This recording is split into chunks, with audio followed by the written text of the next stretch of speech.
നമ്മൾ ഇന്ന് ചിന്തിക്കുന്നത് യോഹന്നാൻ്റെ സുവിശേഷത്തിൻ്റെ 1-ാം അധ്യായത്തിൻ്റെ 29 മുതലുള്ള തിരുവചനമാണ്. യോഹന്നാൻ്റെ സുവിശേഷത്തിൻ്റെ 1-ാം അധ്യായത്തിൻ്റെ 29 മുതലുള്ള തിരുവചനം നമുക്ക് ഇപ്പോൾ ധ്യാനിക്കാം. യോഹന്നാൻ 1-ാം അധ്യായം 29 മുതൽ നമുക്ക് ആ ഭാഗം ഒന്ന് വായിക്കാം. അടുത്ത ദിവസം യേശു തൻ്റെ അടുത്തേക്ക് വരുന്നത് കണ്ട് അവൻ പറഞ്ഞു, ഇതാ ലോകത്തിൻ്റെ പാപം നീക്കുന്ന ദൈവത്തിൻ്റെ കുഞ്ഞാട്. എൻ്റെ പിന്നാലെ വരുന്നവൻ എന്നേക്കാൾ വലിയവനാണെന്ന് ഞാൻ പറഞ്ഞത് ഇവനെ പറ്റിയാണ്. കാരണം എനിക്ക് മുമ്പ് തന്നെ ഇവനുണ്ടായിരുന്നു, ഞാനും ഇവനെ അറിഞ്ഞിരുന്നില്ല. എന്നാൽ ഇവനെ ഇസ്രായേലിന് വെളിപ്പെടുത്താൻ വേണ്ടിയാണ് ഞാൻ വന്ന് ജലത്താൽ സ്നാനം നൽകുന്നത്. ആത്മാവ് പ്രാവിനെ പോലെ സ്വർഗത്തിൽ നിന്ന് ഇറങ്ങി വന്ന് അവൻ്റെ മേൽ ആവസിക്കുന്നത് താൻ കണ്ടു എന്ന് യോഹന്നാൻ സാക്ഷ്യപ്പെടുത്തി. ഞാൻ അവനെ അറിഞ്ഞിരുന്നില്ല. എന്നാൽ ജലം കൊണ്ട് സ്നാനം നൽകാൻ എന്നെ അയച്ചവൻ എന്നോട് പറഞ്ഞിരുന്നു, ആത്മാവിറങ്ങി വന്ന് അവരുടെ മേൽ ആവസിക്കുന്നത് നീ കാണുന്നുവോ? അവനാണ് പരിശുദ്ധാത്മാവ് കൊണ്ട് സ്നാനം നൽകുന്നവൻ. ഞാൻ ഇത് കാണുകയും അവൻ ദൈവപുത്രനാണ് എന്ന് സാക്ഷ്യപ്പെടുത്തുകയും ചെയ്തിരിക്കുന്നു. ഹല്ലേലൂയ. നമ്മൾ ഈ യോഹന്നാൻ്റെ സുവിശേഷത്തിൻ്റെ ഈ ഭാഗം മനസ്സിലാക്കുമ്പോൾ ഇതിന് പശ്ചാത്തലമായിട്ട് ചില കാര്യങ്ങളിലൂടെ നമ്മൾ ഓർക്കാനുണ്ട്. പ്രത്യേകിച്ച് യോഹന്നാൻ്റെ സുവിശേഷത്തിൻ്റെ 1-ാം അധ്യായത്തിൻ്റെ 19 മുതൽ 51 വരെയുള്ള തിരുവചനങ്ങൾ 4 ദിവസം യേശു ആരാണ് എന്ന് വെളിപ്പെടുത്തപ്പെട്ട സംഭവങ്ങളാണ് ഈ 19 മുതൽ 51 വരെയുള്ള വാക്യങ്ങളിൽ വിവരിക്കുന്നത്. ഇത് നന്നായിട്ടൊന്ന് ശ്രദ്ധിക്കണം. അതായത് ഈ യോഹന്നാൻ്റെ സുവിശേഷത്തിൻ്റെ 1-ാം അധ്യായത്തിൻ്റെ 19 മുതൽ 51 വരെ, ആ അധ്യായം തീരുന്നത് വരെ വിവരിക്കുന്ന ഇതാണ്. ആ ഒരു ചോദ്യമാണ് ചോദിക്കുന്നത്. എന്താണ് ആ ചോദ്യം? യേശു ആരാണ്? ഈ ചോദ്യത്തിന് നമ്മുടെ ജീവിതത്തിൽ എന്ത് പ്രസക്തിയാണുള്ളത്? ഈ ചോദ്യത്തിന് യേശു ആരാണ്? ഇത് യഥാർത്ഥത്തിൽ നമ്മൾ ശരിക്കും മനസ്സിലാക്കേണ്ട ഒരു കാര്യം എന്താണെന്ന് വെച്ചാൽ, ഈ ചോദ്യത്തിന് ഒരാൾ കൊടുക്കുന്ന ഉത്തരത്തിനനുസരിച്ചാണ് പിന്നീട് അയാളുടെ ജീവിതം. ഈ ചോദ്യമാണ് ഒരുപക്ഷെ ഭൂമുഖത്ത് മനുഷ്യൻ നേരിടാവുന്ന ഏറ്റവും പ്രസക്തമായതിൽ വെച്ച് ഏറ്റവും പ്രസക്തമായ ചോദ്യം. യേശു ആരാണ്? നിങ്ങൾ ആലോചിച്ച് നോക്കുക, യേശു ആരാണ്? ഇപ്പോൾ ഈ യോഹന്നാൻ അഡ്രസ്സ് ചെയ്യുന്ന മറ്റൊരു തീമാണ്. ഇപ്പോൾ പീലാത്തോസ് ചോദിക്കുന്നുണ്ട് യേശുവിനോട്, എന്താണ് സത്യം? എന്താണ് സത്യം? സത്യം എന്ന് പറഞ്ഞാൽ എന്താ?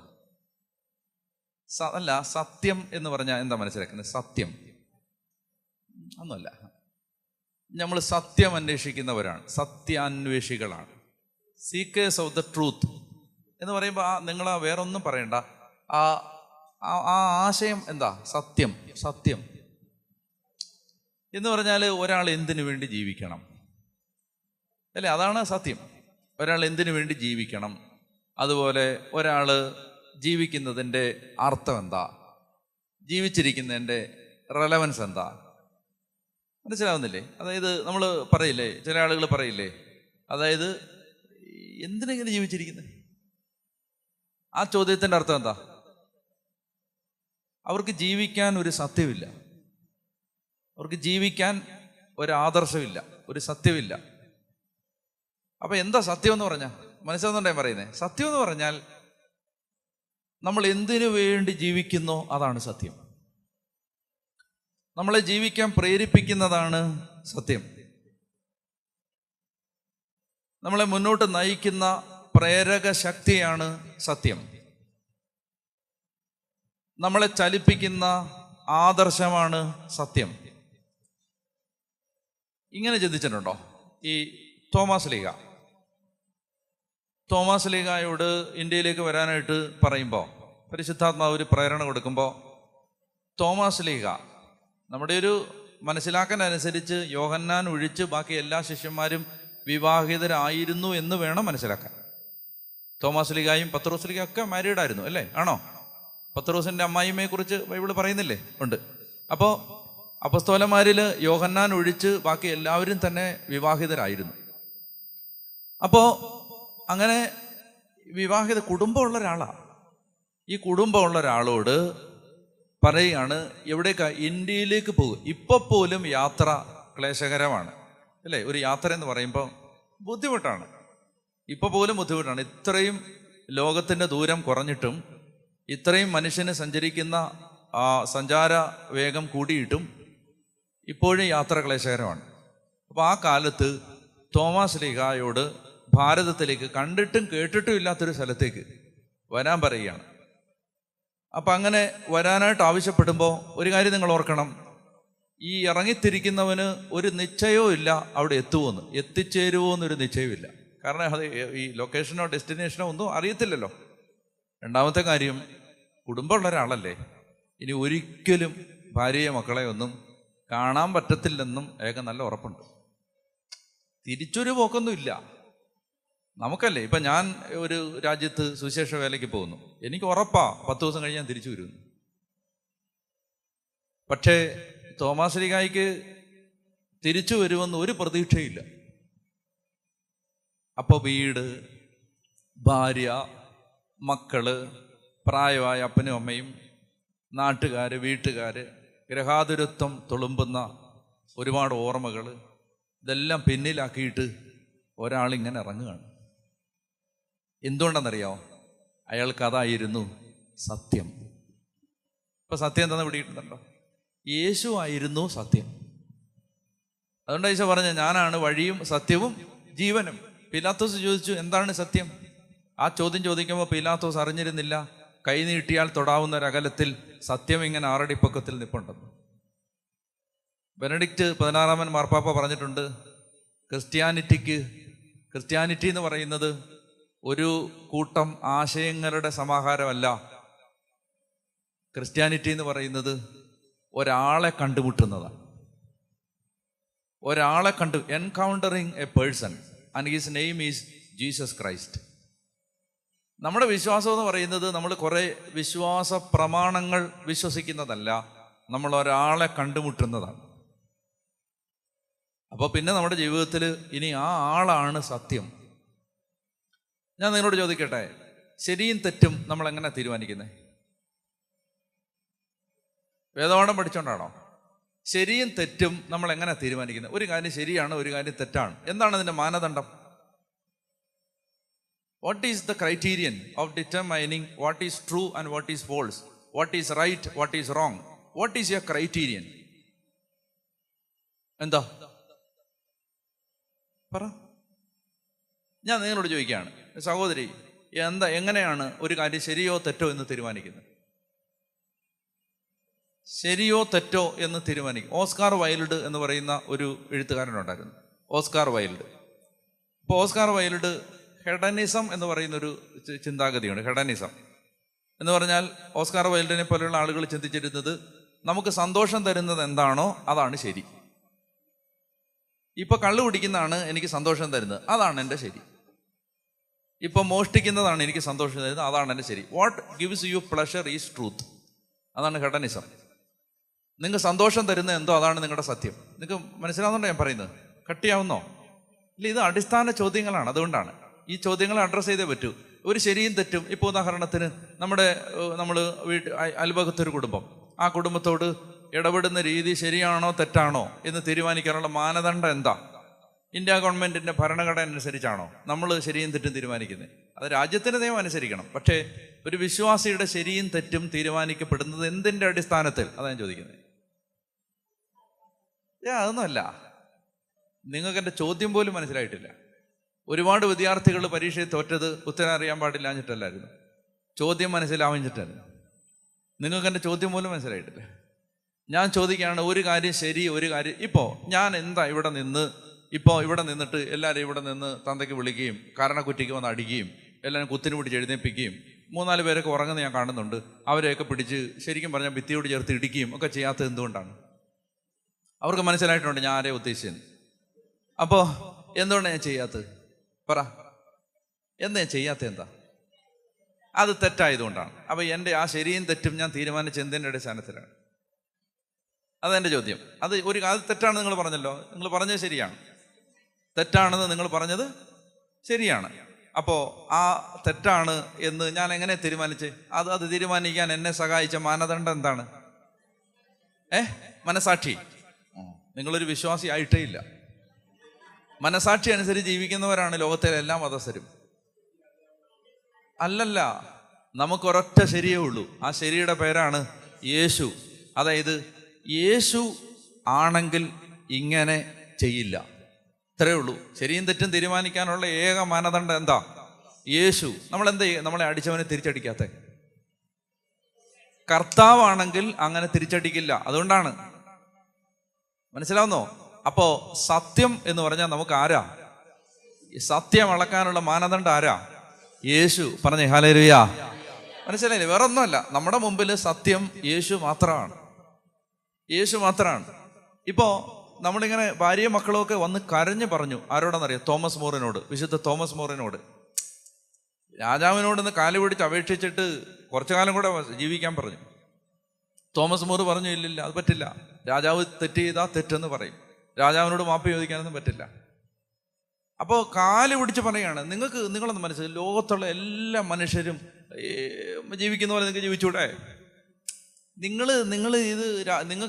പറയുന്നത് ശരിയാണെന്ന് നിങ്ങൾ വിശ്വസിച്ചോ? പക്ഷേ ആളുകളെ കാണിക്കാൻ വേണ്ടി ഒന്ന് പറ. അപ്പൊ തോമസ് മൂർ പറഞ്ഞു, പറ്റില്ല,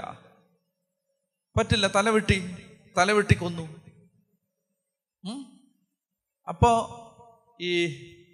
ഇപ്പോഴും ഞാൻ പേര് മറന്നു. ഒരു വിശുദ്ധയുണ്ട്, പേര് മറന്നുപോയി, എപ്പോഴും ഞാൻ മറന്നു ആ പേര്. 2 പേരാണ്. വിശുദ്ധ ഫെലിസിറ്റയും പിന്നെ ഒരു വിശുദ്ധയോടുണ്ട്. 2 പേരോടാണ്. പോട്ടെ. അപ്പോ ഈ പ്രഭുവിൻ്റെ മകളാണ്. കുഞ്ഞിനെ പ്രസവിച്ചിട്ട് കുറച്ച് ദിവസങ്ങളേ ആയുള്ളൂ. അപ്പോഴാണ് യേശുവിൽ വിശ്വസിക്കുന്നു എന്ന് പറഞ്ഞിട്ട് പിടിച്ച് ജയിലിൽ അടച്ചത്. അപ്പൊ ഈ ചോര കുഞ്ഞിനെയും കൊണ്ട് വന്ന് ഈ കമ്പി അഴികൾക്ക് വെടിയിൽ ഈ ചോര കുഞ്ഞിനെയും കൊണ്ട് ഇങ്ങനെ പിടിച്ചിട്ട് അപ്പം പറയും, മോളെ ഈ കുഞ്ഞിനെ ഓർത്തെങ്കിലും മോളെ നീ രാജാവിനോട് പറ, നീ യേശുവിൽ വിശ്വസിക്കുന്നില്ലെന്ന് പറ. ഈ കുഞ്ഞ് മക്കളെ ഹൃദയം പൊട്ടി കരയുക, നീ ഒന്ന് എടുക്കാൻ, നീ മുല കൊടുക്കാൻ, നിന്റെ മാറിക്കിടന്നുറങ്ങ, കൊച്ചു കരയാം മോനെ, നീ ഈ കൊച്ചിനെ ഓർത്തിട്ടെങ്കിലും ഒന്ന് പറ. ഇതിനെ പ്രസവിച്ചിട്ട് അധിക ദിവസങ്ങളായിട്ടില്ല. ഇവളുടെ കൂടെയുള്ള അവളെ സഹായിച്ചുകൊണ്ടിരുന്ന പെൺകുട്ടിയും 2 പേരെയും അറസ്റ്റ് ചെയ്ത് ജയിലിൽ അടച്ചു, കൊല്ലും. ഒറ്റ കാര്യം പറഞ്ഞാൽ മതി, ഞാൻ യേശുവിനെ വിശ്വസിക്കുന്നില്ല, രാജാവാണ് ദൈവം, ഇത്രയും പറഞ്ഞാൽ മതി. ഇനി നിങ്ങൾ ഹൃദയത്തിൽ വിശ്വസിക്കേണ്ട, ചുമ്മാ പറഞ്ഞാൽ മതി എന്ന് അല്ലേ? ലോകത്തുള്ള ഏത് കോടതിയിൽ ഏത് മനുഷ്യന്റെ ഏത് മനസാക്ഷി അനുസരിച്ച് ലോകത്തെല്ലാവരും നമ്മളോട് എന്നാ പറയാൻ പോണേ? നിങ്ങൾ പറ. ആ കണ്ണടച്ചിരിക്കുന്ന സഹോദരൻ പറ. എന്താ ചെയ്യാൻ പോണേ? ഏത് കോടതി അനുസരിച്ച് ഏത് നിയമം അനുസരിച്ച് എന്താ ചെയ്യാൻ പോണേ? നമ്മുടെ ഒരു മനസാക്ഷി നമ്മൾ പറയും, അത് ഈ കൊച്ചിനെ ഓർത്തെങ്കിലും അല്ലേ, ഒരു പുറത്തിറങ്ങിയിട്ട് നീ ആരെ വേണേലും വിശ്വസിച്ചു എന്നല്ലേ. പക്ഷേ ഈ വിശുദ്ധ അലറി കരഞ്ഞ് അവസാനം ആ കുഞ്ഞ് അലറി കരഞ്ഞ് മരിക്കുകയാണ്. ഈ ഇതിൻ്റെ കുഞ്ഞ്. പക്ഷെ അതുപോലും ഈ പെൺകുട്ടിയെ തിരിച്ചു പിടിക്കുന്നില്ല. മനസ്സിലാവുന്നുണ്ടോ? നമുക്ക് ചിന്തിക്കാൻ പറ്റുന്ന ഒരു ലെവലിനൊക്കെ അപ്പുറത്തായിരുന്നു ഈ സഭയിലെ വിശുദ്ധര്. നമ്മൾ ചിന്തിക്കുന്ന, നമുക്ക് ഇന്നൊക്കെ ഇതാക്കരുത്, ഇങ്ങനെ ദൂരെ നിന്ന് ഇങ്ങനെ കാണാനേ പറ്റൂ ഇതൊക്കെ. യേശുവിനെ തള്ളി പറഞ്ഞില്ല. അവസാനം ഒരു പശുവിൻ്റെ വാലിൽ കെട്ടി വലിച്ചിഴച്ച് അൺസ്കിൻ ചെയ്ത് അവസാനം കൊല്ലുമായിരുന്നു ഈ സ്ത്രീയെ. അവൾ എഴുതിയ ഡയറി കുറിപ്പുകളുണ്ട്, അത് പുസ്തകമായിട്ട് പ്രസിദ്ധീകരിച്ചിട്ടുണ്ട്. അതിൽ നിന്നാണ് ഈ രേഖകൾ കിട്ടുന്നത്.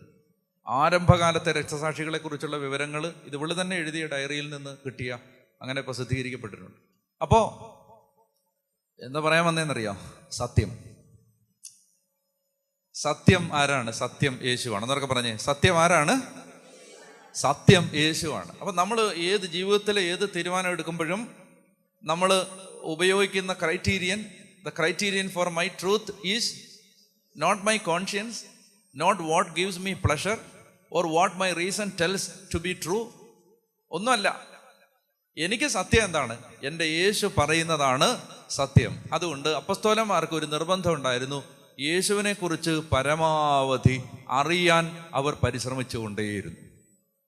ഈ വെളിപ്പെടുത്തുന്ന എന്തിനാണെന്ന് ഞാൻ പറയുന്നത്. യേശുവിനെ കുറിച്ച് ഇപ്പോൾ വെളിപ്പെടുത്തലാന്ന് പറഞ്ഞില്ലേ, ഈ 4 ദിവസത്തെ വെളിപ്പെടുത്തൽ. എന്തിനാണ് ഇവരിങ്ങനെ വളരെ ടൈം ആൻഡ് എനർജി എടുത്തിട്ട് യേശുവിനെ കുറിച്ചുള്ള വെളിപ്പെടുത്തലല്ല ഇങ്ങനെ തന്നുകൊണ്ടിരുന്നതെന്ന് പറഞ്ഞാൽ, അവർ യേശുവിനെ കുറിച്ച് അറിയും തോറും നമ്മൾ സത്യത്താൽ സ്വതന്ത്രരാക്കപ്പെടുമെന്ന് അറിയാമായിരുന്നത് കൊണ്ടാണ് അവർ യേശുവിനെ കുറിച്ച് പറഞ്ഞുകൊണ്ടിരുന്നത്. അതുകൊണ്ട് ജീവിതത്തിൻ്റെ ഒരു നിർണായകമായ ഘട്ടത്തിൽ പൗലോസ് അപ്പോസ്തലൻ്റെ, ഞാൻ അധികം നാൾ കഴിയാതെ ദൈവം അനുവദിച്ചാൽ പൗലോസ് അപ്പോസ്തലൻ്റെ കബറിടത്തിലൊന്ന് പോവും.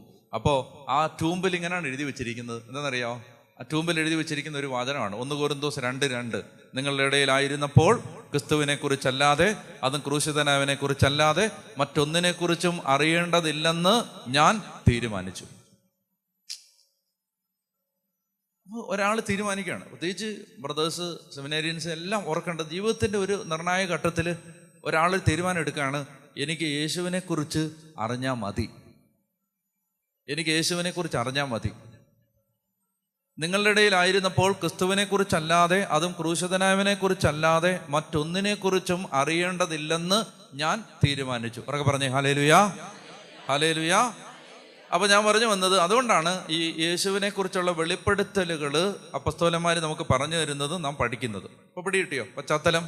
സത്യമാണ് യേശു. അതുകൊണ്ട് ആ സത്യത്തെ നമ്മൾ അറിയാൻ പരിശ്രമിച്ചു കൊണ്ടേയിരിക്കണം. കൂടുതൽ അറിയും തോറും, ഈശോ പറഞ്ഞില്ലേ യോഹന്നാൻ 17:3, എന്താ പറഞ്ഞത്?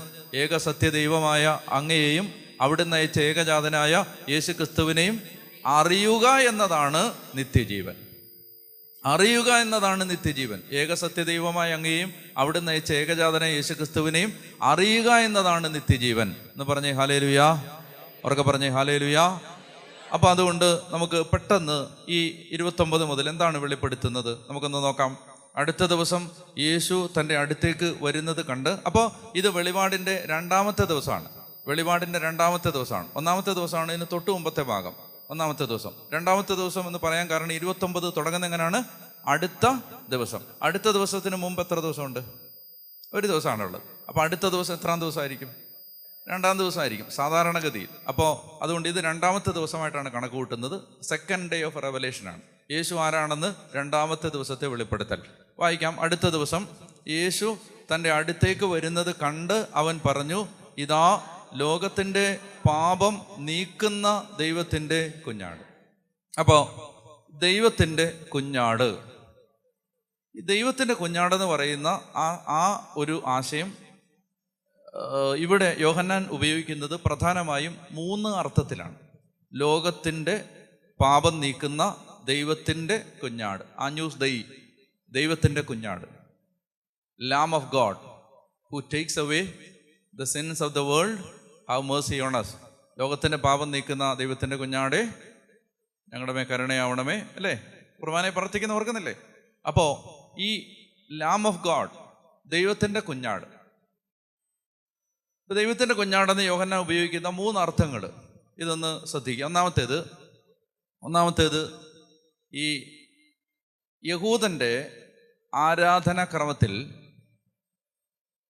പെസഹ കുഞ്ഞാട് എന്നൊരു സങ്കല്പം ഉണ്ടായിരുന്നു. അറിയാലോ, പെസഹ കുഞ്ഞാട്. ശ്രദ്ധിക്കണേ, പെസഹ കുഞ്ഞാട് എവിടെയാണ്? യഹൂദൻ്റെ ആരാധനയിൽ. ഏത് ആരാധനയിലാണ്? പെസഹ ബലിയിലാണ്. എന്താണ് അതിൻ്റെ പശ്ചാത്തലം? ഈജിപ്തിൽ നിന്ന്, അടിമത്തത്തിൽ നിന്ന് ദൈവം ജനത്തെ മോചിപ്പിച്ചപ്പോൾ സംഹാരദൂതനിൽ നിന്ന് രക്ഷപ്പെട്ടത് എങ്ങനെയാണ്? കുഞ്ഞാടിൻ്റെ രക്തം കട്ടിളപ്പടിയിൽ തളിച്ചിട്ടാണ്. അപ്പോൾ ഈ പെസഹ കുഞ്ഞാടിൻ്റെ, പെസഹ ബലിയുടെ പശ്ചാത്തലത്തിൽ കുഞ്ഞാടിൻ്റെ അർത്ഥം എന്താണ്? കുഞ്ഞാട് അവരെ എന്തിനു സഹായിച്ചു? ജീവൻ രക്ഷപ്പെടാൻ സഹായിച്ചു, അല്ലേ? ജീവൻ രക്ഷപ്പെടുക മാത്രമല്ല, പെസഹായുടെ പശ്ചാത്തലത്തിൽ കുഞ്ഞാട് സഹായിച്ചത് ജീവനും രക്ഷപ്പെടുത്തി, അടിമത്തത്തിൽ നിന്നും രക്ഷപ്പെടുത്തി. അപ്പോൾ ഈ കുഞ്ഞാട് ചെയ്തത് എന്തൊക്കെയാ? 1, ആദ്യജാതന്മാരുടെ ജീവൻ സംരക്ഷിച്ചു. 2, കുഞ്ഞാട് ചെയ്തത്, ഈ കുഞ്ഞാട് അടിമത്തത്തിൽ നിന്ന് വിമോചിപ്പിച്ചു. ആ പശ്ചാത്തലത്തിലാണ് മോചിപ്പിക്കപ്പെടുന്നത്. സംഹാരദൂതനാൽ ആദ്യജാതന്മാർ കൊല്ലപ്പെട്ടതുകൊണ്ടാണ് ഇസ്രായേൽക്കാർക്ക് പുറത്ത് കിടക്കാൻ പറ്റിയത്. അപ്പോൾ ഒന്നാമതായിട്ട് ആദ്യജാതന്മാരുടെ ജീവൻ സംരക്ഷിച്ചു. 2ാമതായിട്ട് അടിമത്തത്തിൽ നിന്ന് പുറത്ത് കടത്തി. 3ാമതായിട്ട് പുറത്ത് കടത്തി മാത്രമേ ഉള്ളൂ, കാനാൻ ദേശത്ത് എത്തിച്ചു. 3 കാര്യങ്ങളും പറയണം. അപ്പോൾ ജീവൻ സംരക്ഷിച്ചു, അടിമത്തത്തിൽ നിന്ന് രക്ഷിച്ചു, വാഗ്ദത്ത നാട്ടിൽ എത്തിച്ചു. ഇതാണ് ഇപ്പം ആ പെസഹ കുഞ്ഞാടിൻ്റെ പശ്ചാത്തലം. നിങ്ങൾ ഇങ്ങോട്ട് നോക്കിയേ. അതായത് ഇപ്പോൾ ഈ കട്ടളപ്പടിയിൽ ഈ ഡോർ പോസ്റ്റിൽ കുഞ്ഞാടിൻ്റെ രക്തം തളിച്ചിരിക്കുകയാണ്. ഇവിടെ നോക്കണേ, കുഞ്ഞാടിൻ്റെ രക്തം ഡോർ പോസ്റ്റിൽ തളിച്ചിരിക്കുകയാണ്. അപ്പോൾ സംഹാരദൂതൻ വരുന്നു. സംഹാരദൂതനോട് രക്തം എന്താ പറഞ്ഞിട്ടുണ്ടാവുക? ഈ അതായത് ഈ കുടുംബത്തിലെ ആദിജാതനെ സംഹരിക്കാൻ വന്ന സംഹാരദൂതനോട് രക്തം എന്താണ് പറഞ്ഞിട്ടുണ്ടാവുക? രക്തം എന്താണ് പറഞ്ഞിട്ടുണ്ടാവുക? അതൊന്നുമല്ല. രക്തം പറഞ്ഞത് ഒരു വാക്കാണ്, ഒന്നുമല്ല. രക്തം ഒറ്റ കാര്യം പറഞ്ഞുള്ളൂ. രക്തം പറഞ്ഞത്, രക്തം അവിടെ അപേക്ഷിക്കുകയല്ല, ഉപദേശിക്കുകയല്ല. രക്തം അവിടെ പറഞ്ഞത് കമാൻഡ് ചെയ്യുകയാണ്. എന്താ പറഞ്ഞതെന്നറിയോ? അത് ആ കറക്റ്റ് വാക്ക് പറയണം. കടന്ന് പോവുക. അതാണ് പെസഹ. മനസ്സിലായോ? കടന്ന്, പാസ് ഓവർ. അതല്ലേ പാസ് ഓവർ, പെസഹ, കടന്നു പോകൽ. മനസ്സിലായോ? അപ്പൊ രക്തം, കുഞ്ഞാടിന്റെ രക്തം എന്താ പറഞ്ഞത്? Pass over. നിങ്ങൾ മനസ്സിലാക്കേണ്ടത് ഡീപ്പ് റെലവൻസ് ഉണ്ട് ജീവിതത്തിൽ. യേശുക്രിസ്തുവിന്റെ രക്തം നിങ്ങളെ തളിക്കപ്പെട്ടിട്ടുണ്ടെങ്കിൽ ആ രക്തം സാത്താനോട് എന്താ പറയുന്നത്? Pass over. ഇത് ദൈവജനം വിശ്വസിച്ചിട്ടില്ല. പിന്നെയും പറയുകയാണ്, പിശാച് പിടിച്ചെന്ന് പറഞ്ഞുകൊണ്ടിരിക്കുക. ഈ കുഞ്ഞാടിന്റെ രക്തം തളിക്കപ്പെട്ടവരിൽ ഈ രക്തം എന്താ പറയുന്നത്? രക്തം കിടന്ന് നിലവിളിക്കുന്നുണ്ട്. ആബേലിന്റെ രക്തത്തെക്കാൾ ശ്രേഷ്ഠമായ വാഗ്ദാനം ചെയ്യുന്ന തളിക്കപ്പെട്ട രക്തത്തിലേക്കാണ് നിങ്ങൾ വന്നിരിക്കുന്നത്. ഹെബ്രായർ 12. ആബേലിന്റെ രക്തത്തെക്കാൾ ശ്രേഷ്ഠമായ വാഗ്ദാനം ചെയ്യുന്ന തളിക്കപ്പെട്ട രക്തത്തിലേക്കാണ് നിങ്ങൾ വന്നത്. ഈ രക്തം എന്താ? നമ്മളിൽ തളിക്കപ്പെട്ട യേശുവിന്റെ രക്തം എന്താ നമ്മളോട് പറയുന്നത്? Pass over. കടന്നു പോ. ഒരുപാട് ഭയമുണ്ട് മനുഷ്യന്റെ അകത്ത്, അല്ലെ? ആഭിചാരം, മന്ത്രവാദം, കൂടോത്രം, ക്ഷുദ്രം, ഒരുപാട് ഭയം. ഈ ഭയമെല്ലാം വരുന്നത് എന്താ പറയുക? ഈ രക്തത്തിൽ ഉറപ്പില്ലാത്തത് കൊണ്ടാണ്. കുഞ്ഞാടിന്റെ രക്തത്തെക്കുറിച്ച് ഉറപ്പില്ലാത്തത് കൊണ്ടാണ്. സർവ്വ ഭയങ്ങളുടെയും പിന്നിലുള്ള മൂല കാരണം വിശ്വാസത്തിലെ ഉറപ്പില്ലായ്മയാണ്. ഞാൻ ആവർത്തിച്ച് അനേക കാലങ്ങളായിട്ട് പറഞ്ഞിട്ടുള്ളൊരു കാര്യം ഇതാണ്. വിശ്വാസത്തിന്റെ വിപരീത പദം അവിശ്വാസമല്ല, ഭയമാണ്. ഭയമുള്ളിടത്ത് വിശ്വാസമില്ല, വിശ്വാസം ഉണ്ടെങ്കിൽ ഭയമില്ല. പറഞ്ഞേ ഹല്ലേലൂയ. ഒന്നിനെ കുറിച്ചും ഭയമില്ല, ഒന്നിനെക്കുറിച്ചും ആങ്സൈറ്റി ഇല്ല, ഡിപ്രഷനും ഇല്ല. അതുകൊണ്ട് ആരെങ്കിലും സ്ട്രെസ്, ആങ്സൈറ്റി, ഡിപ്രഷൻ ഈ മേഖലയിൽ വിഷമിക്കുന്നുണ്ടെങ്കിൽ ഒറ്റ കാര്യമുള്ളൂ, വിശ്വാസം വർദ്ധിക്കാൻ വേണ്ടി പ്രാർത്ഥിക്കും. 2 വചനം ഞാൻ പറഞ്ഞുതരാം. ലൂക്ക 17:5. അപ്പോസ്തലന്മാർ കർത്താവിനോട് അപേക്ഷിച്ചു, കർത്താവേ ഞങ്ങളുടെ വിശ്വാസം വർദ്ധിപ്പിക്കണമേ. അതുപോലെ തന്നെ മർക്കോസിന്റെ സുവിശേഷം 12-ാം അധ്യായത്തിൽ ഒരു വചനമുണ്ട്, കർത്താവേ ഞാൻ വിശ്വസിക്കുന്നു, എൻ്റെ അവിശ്വാസം പരിഹരിക്കണമേ. എൻ്റെ അവിശ്വാസം പരിഹരിക്കാം. മർക്കോസ് 12 ഒരു വചനം, എൻ്റെ അവിശ്വാസം പരിഹരിക്കണമേ. അപ്പോൾ ഈ 2, ലൂക്ക 17:5 മർക്കോസിന്റെ സുവിശേഷത്തിൽ കൃത്യം ഞാൻ പറയാം. മർക്കോസിന്റെ സുവിശേഷത്തിൽ 9-ാം അധ്യായം 24. മർക്കോസ് 9:24.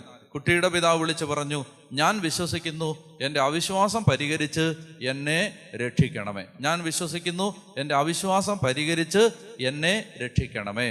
അപ്പൊ ഭയം പോണം, അല്ലേ? രക്തസാക്ഷികൾക്ക് അടുത്ത ധൈര്യം, രക്തസാക്ഷികൾക്കുണ്ടായിരുന്ന അത്രയും ധൈര്യം, ആ ധൈര്യം ഉണ്ടാവേണ്ട ആളാണ് വിശ്വാസി, അല്ലേ? അപ്പൊ അത് ഒന്ന് പ്രാർത്ഥിക്കാൻ പോവാണ് ഇപ്പം.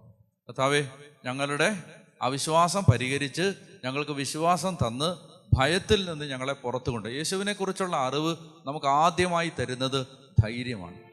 സുവിശേഷം ശരിക്കും മനസ്സിലായാൽ ഒരു മനുഷ്യൻ ആദ്യം കിട്ടുന്നത് ധൈര്യമാണ്. ധൈര്യം. കർത്താവ് നമ്മളെ രക്ഷിച്ചു, കർത്താവിൻ്റെ രക്തം നമ്മുടെ മേൽ തളിക്കപ്പെട്ടു എന്ന ധൈര്യം. മനസ്സിലായില്ലേ? അപ്പോൾ അതായത് ഇപ്പോൾ ഇന്ന് രാവിലെ ഒരു അച്ഛൻ വിളിച്ചു. ഒരു പേര് പറഞ്ഞാൽ നിങ്ങൾ അറിയും, ഒരു അറിയപ്പെടുന്ന ആളാണ്. ആ ആളും കുടുംബവും വലിയൊരു ക്രൈസിസിലൂടെ കടന്നു പോകുന്നു. ഒന്ന് കണ്ട് പ്രാർത്ഥിക്കാൻ പറ്റുമോ എന്നൊക്കെ ചോദിച്ച് വിളിച്ചാണ്. അപ്പോൾ കടന്നു പോകുന്ന പ്രയാസം എന്തെന്നറിയോ? ഇതാണ് ഈ ഭയം. ശത്രുക്കൾ ഒത്തിരിയുണ്ട്. അപ്പോൾ ശത്രുക്കൾ ഉപദ്രവിക്കുന്നുമുണ്ട്. അപ്പോൾ ആകെ ഇവർ ടെററൈസ്ഡ് ആയിട്ടിരിക്കുകയാണ് ഇപ്പം. ഭയം, ആത്മീയ ഭയം, പുറത്തിറങ്ങാൻ പോലും പറ്റാത്ത അവസ്ഥ. അപ്പോൾ എന്താ വരുന്നതെന്നറിയാമോ? അത് കണ്ടോ, വിശ്വാസം ആഴപ്പെട്ടിട്ടില്ല. ജഡ്ജ്മെന്റ് നടത്തുകയല്ല, ഒറ്റ ടാബ്ലറ്റേ ഉള്ളൂ ഇതിന്. എന്താ?